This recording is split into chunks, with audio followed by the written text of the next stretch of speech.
un grand nombre de peurs et de blocages de nombreux citoyens, c'est cela, c'est que de se dire que finalement ils vont être dépassés par quelque chose qu'ils ne comprennent pas. Et quand on replace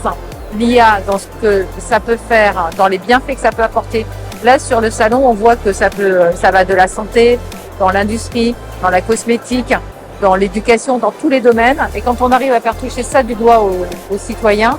et je pense qu'en tant que parlementaire, c'est ça qu'il faut bien mettre en évidence, et de créer les conditions de développement dans tous ces domaines. Je pense que déjà pour répondre aux craintes, c'est de montrer qu'un certain nombre d'entreprises sont capables de sécuriser, sont capables de faire en sorte qu'il y ait une fiabilité. Là, on vient de voir une entreprise comme Equimetrix qui fait en sorte de s'appuyer sur des documents fiables et d'apporter des réponses fiables.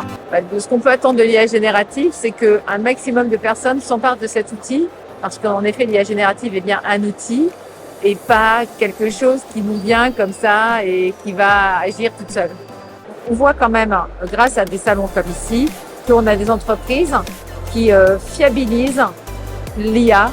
et qui permettent, donc, qui à mon sens pourraient permettre aux citoyens d'avoir confiance dans cette IA.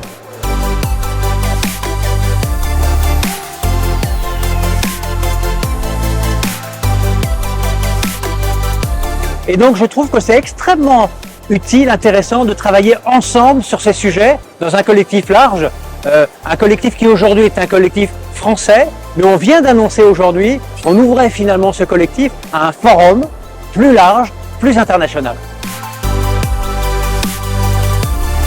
Avec Impact AI, on a beaucoup d'ambition et d'espoir et on espère que beaucoup d'entreprises vont nous rejoindre dans cette nouvelle initiative qui est le Forum d'IA responsable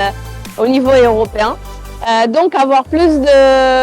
d'acteurs autour de la table pour discuter des impacts sociétaux, économiques, des IA génératives, c'est une des attentes.